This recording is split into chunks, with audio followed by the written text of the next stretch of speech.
Hello dear friend, आपका स्वागत है अपने यूट्यूब चैनल ऐसे स्टडी जोन में। यहाँ पर चलिए कुछ क्वेश्चंस देख लेते हैं जो आपके बीएड के एंट्रेंस एग्जाम में आने के पूरे चांसेस हैं। तो बीएड वाले हैं वो लोग तैयार हो जाएं। यहाँ पर हम कुछ क्वेश्चंस देखेंगे जो आपके फ्यूचर को बनाने में काम करेंगे। चलिए स्टार्ट होते हैं। पहला क्वेश्चन देख लेते हैं। इसका जो पहला क्वेश्चन है, सॉरी, वायुमंडल की संरचना में धरातल में कौन सा मंडल 32 से 60 किलोमीटर मध्य स्थित है? चलिए यहाँ पर अगर हम बात करें वायुमंडल है क्या, तो जो वायु के आवरण जो बना होता है ना, जो हम पृथ्वी के चारों तरफ जो वायु का आवरण होता है उसको ही हम क्या कहते हैं? वायुमंडल कहते हैं। अगर हम इन परतों की बात करें तो जो 5 परत पाई जाती है, आयन मंडल, ब्रह्मंड, वायुमंडल, क्षोभ मंडल, ठीक है, और समताप मंडल।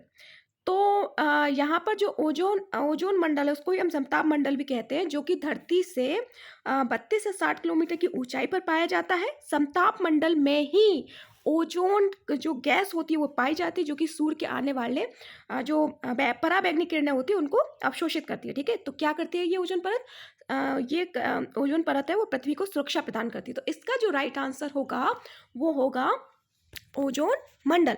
ठीक है, जो वायुमंडल की संरचना है धरातल से 32 से 60 किलोमीटर के मध्य स्थित है। तो इसका राइट आंसर होगा ओजोन। नेक्स्ट क्वेश्चन देख लेते हैं। मध्य एशिया के स्टेपी क्षेत्र के निवासियों द्वारा बनाए गए मानवीय आवास को क्या कहते हैं?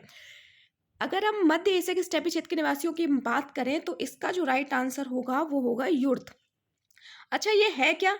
ये स्टेपी एक शीतोष्ण घास का मैदान है, ठीक है, जो एशियाई तथा यूरोप के क्षेत्र में फैला हुआ है। एशियाई जो क्षेत्र है और यूरोप का जो क्षेत्र है वहां के मध्य ये फैला हुआ है। तो एशियाई के स्टेपी क्षेत्र में अनेक जो कबीलाई समूह है, ठीक है, वो लोग रहते हैं और जो अपना आवास बनाते हैं ना, स्थायी आवास, जिसे हम यूर्त कहते हैं। क्या कहते हैं? यूर्त। नेक्स्ट क्वेश्चन देख लेते हैं।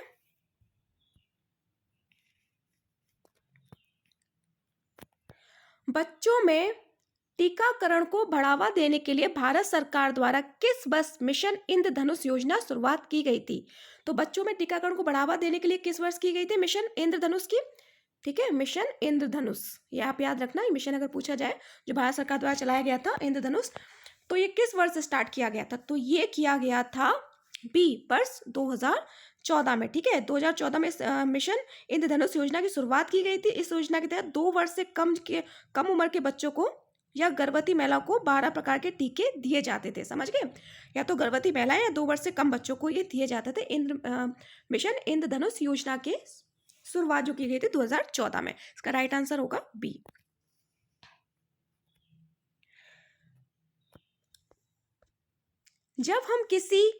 जब किसी देश की प्रधान मुद्रा स्वर्ण में परिवर्तनशील होती है तो इस मौद्रिक व्यवस्था को क्या कहते हैं? तो इस मौद्रिक व्यवस्था को क्या कहते हैं? जब किसी देश की जो प्रधान मुद्रा होती है वो परिवर्तनशील होती है, ठीक है, तो इस व्यवस्था को हम क्या कहते हैं? इस व्यवस्था को हम कहते हैं स्वर्ण मान व्यवस्था। ठीक है, स्वर्ण मान व्यवस्था। नेक्स्ट क्वेश्चन देख लेते हैं।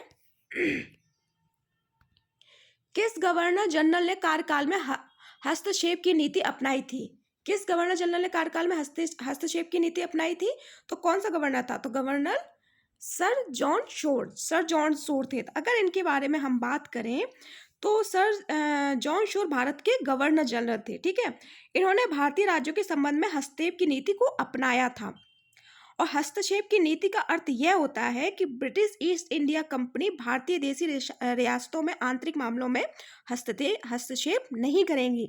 यानी कि जो भारतीय देशी और रियासतें जो थी उनके मामलों में क्या था, जो ईस्ट इंडिया कंपनी थी उसको हस्तक्षेप का जो नीति थी उसको अपनाया था सर जॉन शोर ने। ठीक है, नेक्स्ट क्वेश्चन देख लेते हैं। संविधान के किस अनुच्छेद के अनुसार राष्ट्रपति को उसके कार्यों के संपादन एवं सलाह देने हेतु एक मंत्रिपरिषद की व्यवस्था की गई है? किस अनुच्छेद के अनुसार की गई है, जिसमें एक उनका मंत्रिपरिषद होगा और एक संपादन?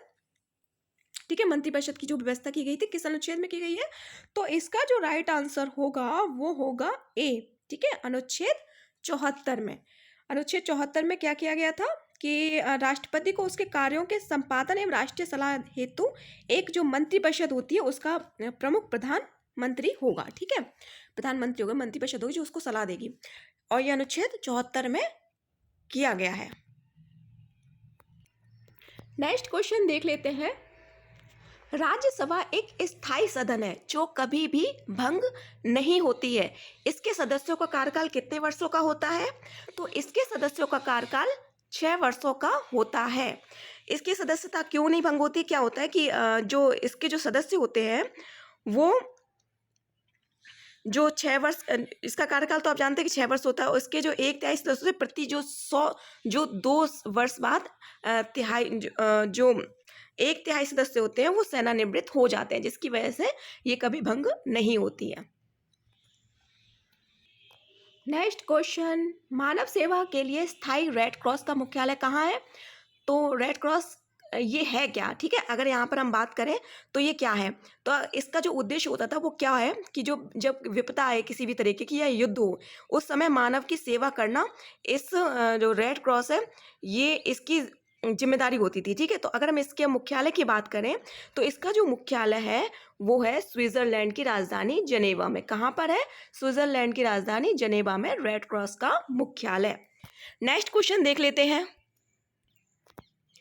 मेजर ध्यानचंद के जन्मदिन के अवसर पर प्रतिवर्ष किस तिथि को राष्ट्रीय खेल दिवस मनाया जाता है? किस तिथि को मनाया जाता है? तो इसका जो राइट आंसर होगा वो होगा सी, 29 अगस्त को। ठीक है, और क्योंकि इसी दिन हॉकी के जो जादूगर मेजर ध्यान सिंह का जन्मदिन है, जिसे हॉकी के भारत को क्या था, ओलंपिक में स्वर्ण पदक दिलाया था। और कब कब दिलाया था? एक तो दिलाया था 1928 में, एक दिलाया था 1932 में और एक दिलाया था 1936 में। ठीक है, इतने बार स्वर्ण पदक दिलाए इन्होंने, इसी वजह से इनके जन्मदिन को राष्ट्रीय खेल दिवस के रूप में भी मनाया जाता है। 29 अगस्त आपको याद रखना है, 29 अगस्त।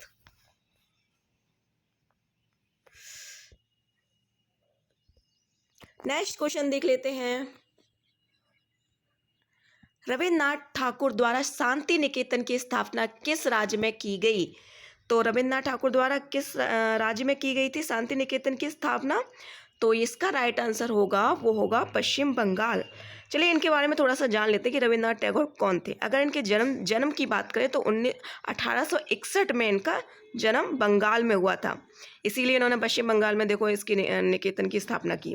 ये क्या थे? एक महान कवि थे, दार्शनिक थे और समाज सुधारक थे। इन्होंने अपनी रचना गीतांजलि के लिए वर्ष 1913 को साहित्य नोबेल पुरस्कार प्रदान किया गया। किसके लिए किया गया था? गीतांजलि के लिए। ठीक है, 1913 में साहित्य नोबेल पुरस्कार था प्रदान किया गया था। रविन्द्रनाथ टैगोर के द्वारा ये शांति निकेतन की स्थापना हुई थी। ठीक है, तो कहाँ पर? पश्चिम बंगाल में। तो ये 10 क्वेश्चन थे। उम्मीद है कि आपको ये क्वेश्चंस पसंद आए होंगे, और अगर आपको ये वीडियो पसंद आया होगा तो प्लीज़ आप इसको शेयर करना बिल्कुल ना भूलें, लाइक का बटन दबा दें। और अगर आप चाहते हैं कि और भी वीडियो इसी तरीके से आए तो हमारे चैनल को सब्सक्राइब करना बिल्कुल ना भूलें। धन्यवाद।